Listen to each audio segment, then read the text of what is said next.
Nemesis अब रोजाना रात 8 बजे इस चैनल पर स्ट्रीम हो रहा है। सब्सक्राइब करें और बेल आइकन दबाएं। ये अध्याय 3 है। पहले 2 अध्यायों के लिंक डिस्क्रिप्शन में दिए गए हैं। कहानी का सार ये है कि मिस मार्पल को अपने पुराने दोस्त मिस्टर राइफियल के वकील से एक पत्र मिलता है। मिस्टर राइफियल अब इस दुनिया में नहीं है, लेकिन वह चाहते हैं कि मिस मार्पल एक रहस्य सुलझाए।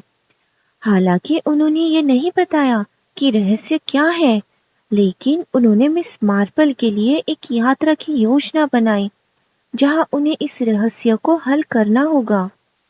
आइए कहानी शुरू करते हैं। अध्याय 3। Miss Marple takes action. Miss Marple ने इस पत्र को 3 बार पढ़ा, फिर उसे एक तरफ रख दिया और हल्की बोहें चढ़ाते हुए उसके अर्थ और असर पर सोचने लगी। सबसे पहली बात जो उनके दिमाग में आई वह ये थी कि इस पत्र में कोई ठोस जानकारी नहीं दी गई थी। क्या मिस्टर ब्रॉड्रिक की तरफ से कोई और जानकारी आएगी? उन्हें यकीन था कि ऐसा नहीं होगा। ये मिस्टर राइफियल की योजना का हिस्सा नहीं हो सकता। लेकिन फिर सवाल था कि मिस्टर राइफियल आखिर उनसे उम्मीद क्या कर रहे थे। वह किसी ऐसी चीज पर कैसे कदम उठा सकती थी जिसके बारे में उन्हें कुछ भी नहीं पता था। ये सच में बड़ा रहस्यमय मामला था।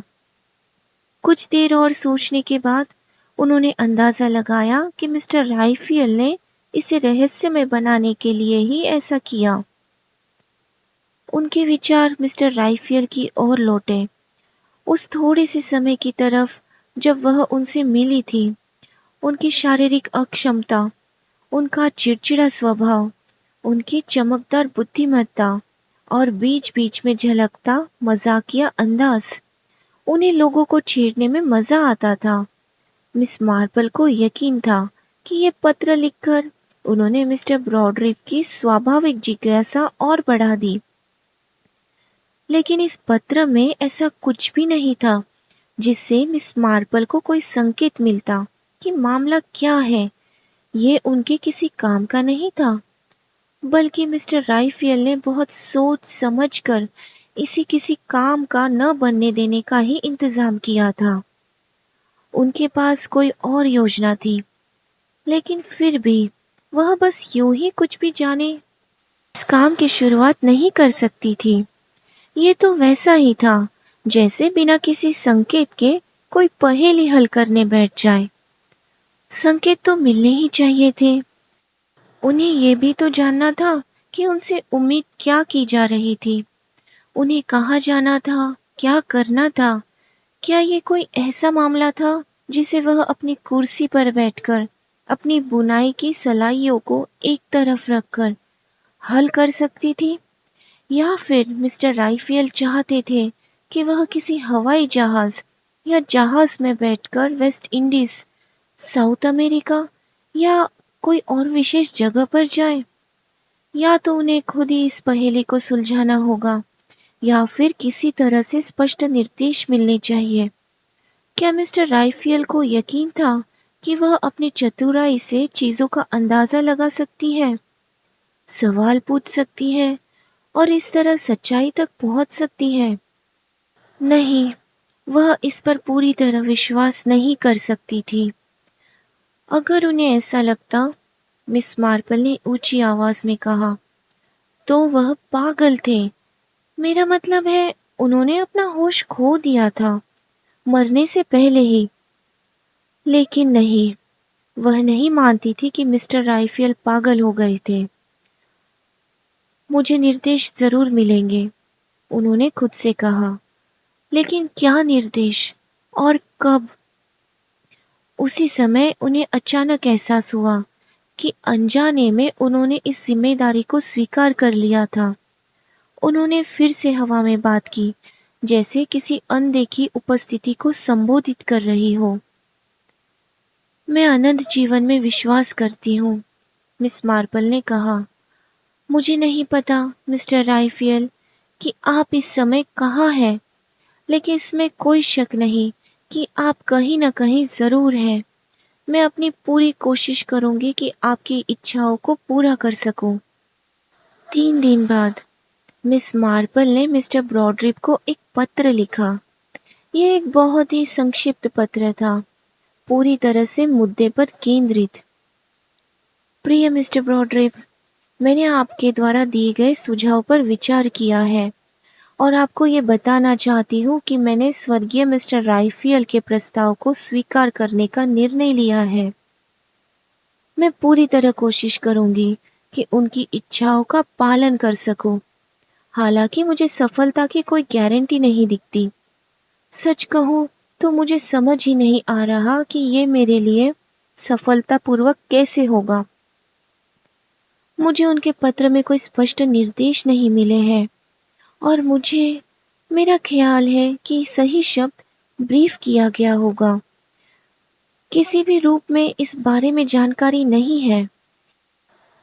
यदि आपके पास कोई और पत्राचार है जिसमें स्पष्ट निर्देश दिए गए हैं तो मुझे भेजने की कृपा करें।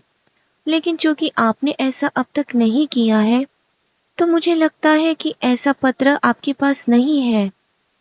मैं ये मानकर चल रही हूँ कि जब मिस्टर राइफियल की मृत्यु हुई तब वे पूरी तरह से स्वस्थ मानसिक स्थिति में थे। मुझे लगता है कि ये पूछना उचित होगा कि क्या हाल ही में उनके जीवन में कोई आपराधिक मामला था जिसमें उनकी दिलचस्पी रही हो, चाहे वह उनके व्यवसाय से जुड़ा हो या उनके व्यक्तिगत संबंधों से। क्या उन्होंने कभी आपसे किसी अन्यायपूर्ण कानूनी कार्रवाई के बारे में गहरी नाराजगी या असंतोष व्यक्त किया था जिसे वे अन्यायपूर्ण मानते थे? यदि ऐसा है तो मुझे लगता है कि मुझे इस बारे में जानकारी मांगने का पूरा अधिकार है। क्या उनके किसी रिश्तेदार या करीबी ने हाल ही में किसी कठिनाई का सामना किया है? क्या वे किसी अन्यायपूर्ण व्यवहार के शिकार हुए हैं या ऐसा कुछ हुआ है जिसे अन्याय कहा जा सकता है? मुझे यकीन है कि आप मेरी इन बातों को पूछने का कारण समझेंगे।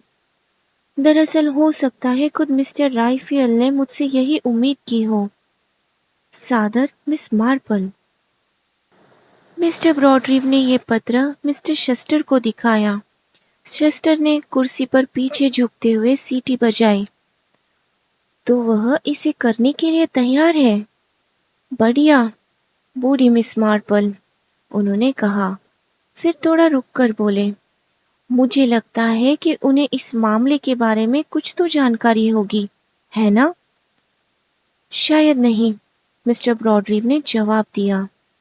काश हमें कुछ पता होता, शस्टर ने कहा। राइफियल बड़ा अजीब आदमी था। मुश्किल आदमी था, ब्रॉडरिप ने सहमति जताई। मुझे तो जरा भी अंदाजा नहीं है कि ये सब क्या है, शस्टर बोले। तुम्हें कोई अंदाजा है? नहीं, मुझे भी नहीं, ब्रॉडरिप ने जवाब दिया। फिर जोड़ा, शायद राइफियल चाहता ही नहीं था कि हमें कुछ पता चले। उसने सब कुछ और उलझा दिया है, शस्टर ने झुंझलाते हुए कहा। क्या तुम सच में सोचते हो कि एक बुजुर्ग महिला जो किसी गांव में बैठकर छोटी मोटी गुत्थियां सुलझाने में माहिर होगी, वह एक मर चुके आदमी के दिमाग को पढ़कर उसकी परेशानियों का हल निकाल लेगी? कहीं ऐसा तो नहीं कि उसने बस उसे बेवजह उलझा दिया हो, एक मजाक के तौर पर?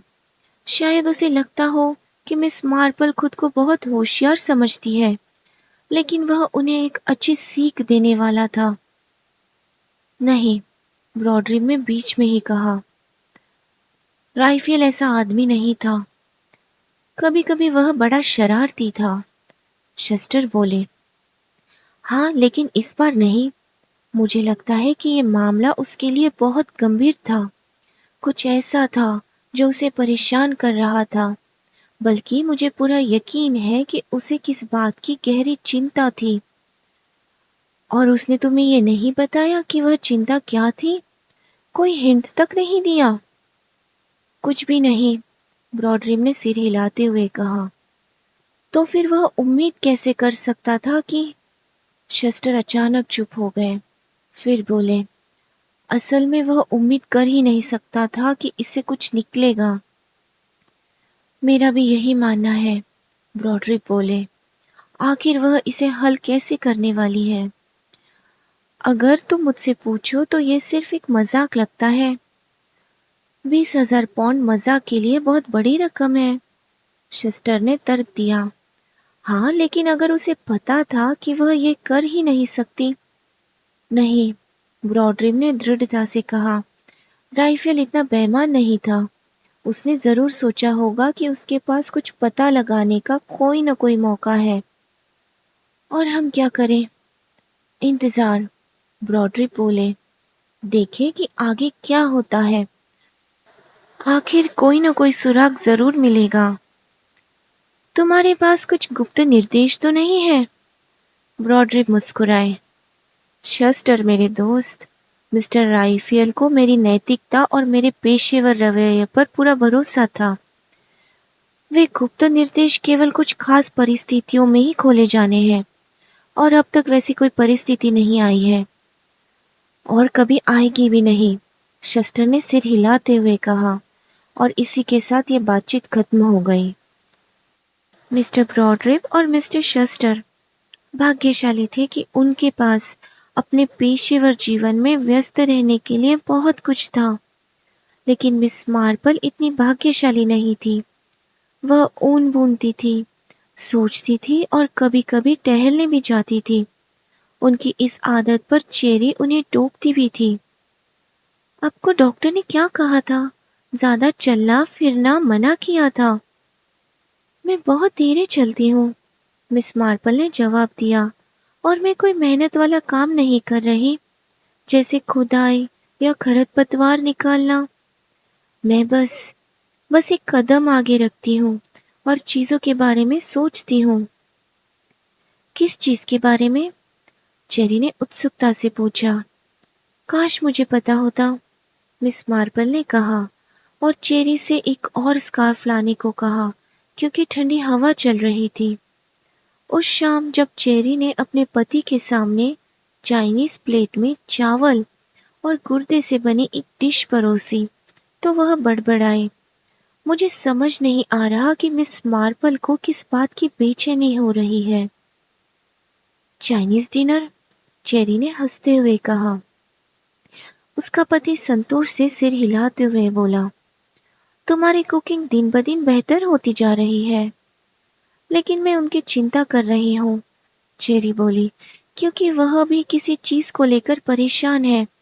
उन्हें एक पत्र मिला था और वह उन्हें पूरी तरह उलझा गया है। उन्हें आराम करना चाहिए, उसके पति ने सुझाव दिया। आराम से बैठे, लाइब्रेरी से कुछ नई किताबें ले, किसी दोस्त को मिलने बुलाए। नहीं, वह किसी चीज पर सोच रही है, चेरी ने कहा। मेरा ख्याल है वह किसी चीज को सुलझाने का तरीका ढूंढ रही है। बातचीत यही रुक गई, क्योंकि चेरी कॉफी की ट्रे लेकर मिस मार्पल के पास चली गई। क्या तुम उस औरत को जानती हो जो यहाँ नए घर में रहती है? उसका नाम शायद मिसेस हेस्टिंग्स है, और उसके साथ कोई मिस बार्टलेट रहती है। मेरा ख्याल यही नाम था। तुम उस घर की बात कर रही हो जिसे हाल ही में ठीक किया गया है, गांव के आखिर में? वहां के लोग ज्यादा समय से यहाँ नहीं रह रहे। मुझे उनका नाम नहीं पता, लेकिन क्यों पूछ रही हो? मुझे नहीं लगता कि वे कुछ खास दिलचस्प लोग हैं। क्या वे आपस में रिश्तेदार हैं? मिस मार्पल ने पूछा। नहीं, मेरा ख्याल है वे सिर्फ दोस्त हैं। अजीब बात है, मिस मार्पल ने बुदबुदाया, और फिर चुप हो गई। अजीब क्या? चेरी ने उत्सुकता से पूछा। कुछ नहीं, मिस मार्पल ने कहा। मेरी छोटी डेस्क को साफ कर दो, और मुझे पेन और पेपर दे दो। मुझे एक पत्र लिखना है। किसे? चेरी ने स्वाभाविक जिज्ञासा से पूछा। एक पादरी की बहन को, मिस मार्पल ने जवाब दिया। उनका नाम कैनन प्रेस्कॉट है। वही जिन्हें तुम वेस्ट इंडीज में मिली थी। तुमने उनकी तस्वीर अपने एल्बम में दिखाई थी। हाँ, तुम ठीक तो हो ना? अचानक एक पादरी को पत्र लिखने की क्या जरूरत पड़ गई? मैं बहुत अच्छा महसूस कर रही हूँ, मिस मार्पल बोली, और मैं किसी काम में व्यस्त होना चाहती हूँ। हो सकता है मिस प्रेस्कॉट मेरी मदद कर सके। प्रिय मिस प्रेस्कॉट, मुझे उम्मीद है कि आप मुझे भूली नहीं होगी। मैं आपको और आपके भाई को वेस्ट इंडीज में ऑनरे में मिली थी। अगर आपको याद हो, मुझे आशा है कि प्रिय कैनन स्वस्थ होंगे और पिछली सर्दियों में ठंड के कारण उनकी अस्थमा की तकलीफ ज्यादा नहीं बढ़ी होगी। मैं आपसे एक छोटी सी मदद मांग रही हूँ। क्या आप मुझे मिसेस वॉल्टर्स, एस्टर वॉल्टर्स का पता दे सकती हैं? आपको शायद कैरिबाई के दिनों की याद होगी। वह मिस्टर राइफियल की सचिव थी। उन्होंने मुझे अपना पता दिया था, लेकिन दुर्भाग्यवश वह मैंने कहीं रख दिया और अब नहीं मिल रहा। मैं उनसे पत्राचार करना चाहती हूँ क्योंकि उन्होंने मुझसे कुछ बागवानी संबंधी जानकारी मांगी थी जो उस समय मैं नहीं दे पाई थी। हाल ही में मुझे इधर-उधर से सुनने आया है कि उन्होंने दोबारा शादी कर ली है, लेकिन जो व्यक्ति ये बता रहा था, वह खुद इस बारे में पूरी तरह निश्चित नहीं था। शायद आपको उनके बारे में मुझसे अधिक जानकारी हो। मुझे उम्मीद है कि मैं आपको ज्यादा परेशान नहीं कर रही हूँ। आपके भाई को मेरा स्नेह और आपके लिए मेरी शुभकामनाएं। सप्रेम, जेन मार्पल। मिस मार्पल ने जब ये पत्र भेज दिया तो उन्हें थोड़ी राहत महसूस हुई। कम से कम, उन्होंने कहा, मैंने कुछ करने की शुरुआत तो की। भले ही इससे ज्यादा उम्मीद न हो, लेकिन शायद कुछ मदद मिल जाए। मिस प्रेस्कॉट ने बहुत जल्दी पत्र का उत्तर भेज दिया। वह एक बेहद दक्ष महिला थी। उन्होंने लिखा, मुझे एस्टर वॉल्टर्स के बारे में कोई सीधी जानकारी नहीं मिली, लेकिन आपकी तरह मैंने भी एक मित्र से सुना है कि उनके पुनर्विवाह की कोई सूचना प्रकाशित हुई थी। अब उनका नाम शायद मिसेस आल्डर्स या एंडरसन है। उनका पता है Winslow laws, near Ultron, hence. मेरे भाई आपको अपनी शुभकामनाएं भेज रहे हैं। ये दुख की बात है कि हम एक दूसरे से इतनी दूर हैं। हम उत्तर इंग्लैंड में और आप लंदन के दक्षिण में। उम्मीद है कि भविष्य में कभी मिलना हो सके। सप्रेम, जोअन Prescott. Winslow laws, Ultron, miss Marple ने पता लिखते हुए कहा। यहाँ से ज्यादा दूर नहीं है। नहीं, ज्यादा दूर तो नहीं है। मैं जा सकती हूँ, लेकिन किस तरह? शायद टैक्सी से? हाँ, थोड़ी महंगी पड़ सकती है, लेकिन अगर इसका कोई नतीजा मिलता है तो इसे खर्चे में जोड़ा जा सकता है, और वह भी पूरी ईमानदारी से। अब सवाल ये है कि क्या मैं पहले उसे पत्र लिखूं या इसे किस्मत पर छोड़ दूं? शायद बेहतर यही होगा कि इसे किस्मत पर छोड़ दूं। उन्होंने हल्की मुस्कान के साथ खुद से कहा, बेचारी एस्टर, वह मुझे किसी भी तरह स्नेह या आत्मीयता के साथ याद नहीं करेगी। मिस मार्पल सोचों में डूब गई। यह संभव था कि कैरिबाई घटना के दौरान उनकी सूझबूझ ने एस्टर वॉल्टर्स को भविष्य में मारे जाने से बचा लिया था। कम से कम मिस मार्पल तो यही मानती थी, लेकिन शायद एस्टर वॉल्टर्स को कुछ ऐसा महसूस नहीं हुआ होगा। एक अच्छी औरत, मिस मार्पल ने हल्के स्वर में खुद से कहा, एक बहुत अच्छी औरत, लेकिन वह किस्म की औरत जो बहुत आसानी से किसी गलत आदमी से शादी कर ले, बल्कि उसे जरा भी मौका मिले तो वह किसी हत्यारे तक से शादी कर सकती है। फिर उनकी आवाज और धीमी हो गई। मैं अब भी मानती हूँ कि मैंने उसकी जान बचाई थी, बल्कि मुझे पूरा यकीन है, लेकिन वह शायद इसे कभी नहीं मानेगी। बल्कि मुझे संदेह है कि वह मुझे नापसंद करती होगी। इसका मतलब ये हुआ कि उससे कोई जानकारी निकालना और भी मुश्किल हो सकता है, और फिर भी कोशिश करने में कोई हर्ज नहीं। कम से कम यहाँ बैठकर सिर्फ इंतजार करने से तो बेहतर ही है। क्या मिस्टर राइफियल ने मजाक किया था जब उन्होंने वह पत्र लिखा था? वह हमेशा बहुत दयालु व्यक्ति नहीं थे। कई बार तो वे लोगों की भावनाओं की बिल्कुल परवाह नहीं करते थे। खैर, मिस मार्पल ने घड़ी की ओर देखते हुए कहा, आज जल्दी सो जाना चाहिए। कई बार जब हम सोने से पहले किसी चीज के बारे में सोचते हैं तो अजीब तरह से रहस्य अपने आप सुलझ जाते हैं। हो सकता है इस बार भी ऐसा ही हो। अच्छी नींद आई? चेरी ने पूछा, सुबह सुबह मिस मार्पल के पास चाय की ट्रे रखते हुए। एक अजीब सा सपना देखा, मिस मार्पल ने कहा। डरावना सपना? नहीं नहीं, वैसा कुछ नहीं। मैं किसी से बात कर रही थी, कोई ऐसा नहीं जिसे मैं बहुत अच्छी तरह से जानती थी। बस बातचीत हो रही थी। लेकिन फिर मैंने गौर किया कि जिससे मैं बातचीत कर रही थी वह असल में वही इंसान नहीं था, बल्कि कोई और था। बहुत अजीब था। कुछ गड़बड़ हो गई होगी, चेरी ने मददगार लहजे में कहा। इससे मुझे एक बात याद आ गई, मिस मार्पल ने कहा, या यूं कहूं कि किसी की याद आ गई। इंच को बुला दोगी? कह दो कि 11:30 बजे यहाँ आए। इंच मिस मार्पल को अच्छी तरह जानता था। पहले तो वह घोड़ा गाड़ी चलाता था, फिर उसके निधन के बाद उसका बेटा, जिसे सब यंग इंच कहते थे, जो तब 44 साल का था, उसने इस पारिवारिक काम को एक गैरेज में बदल दिया और 2 पुरानी कारें भी खरीद ली। उसके गुजर जाने के बाद वह गैरेज कई बार मालिक बदलता रहा। पिप्स कार, जेम्स टैक्सीज और आर्थर कार हायर, पर पुराने लोग आज भी इसे इंच के नाम से ही जानते थे। लंदन तो नहीं जा रही हो? नहीं, लंदन नहीं। शायद हेजलमेयर में लंच करूंगी। अब क्या कर रही हो? चेरी ने शक भरी नजरों से देखते हुए पूछा। किसी से अचानक यूं ही मिलने की कोशिश कर रही हूँ और उसे ऐसा दिखाना है कि ये बस इत्तेफाक था, मिस मार्पल ने मुस्कुराते हुए कहा। आसान नहीं है, लेकिन उम्मीद है कि मैं इसे ठीक से कर पाऊंगी।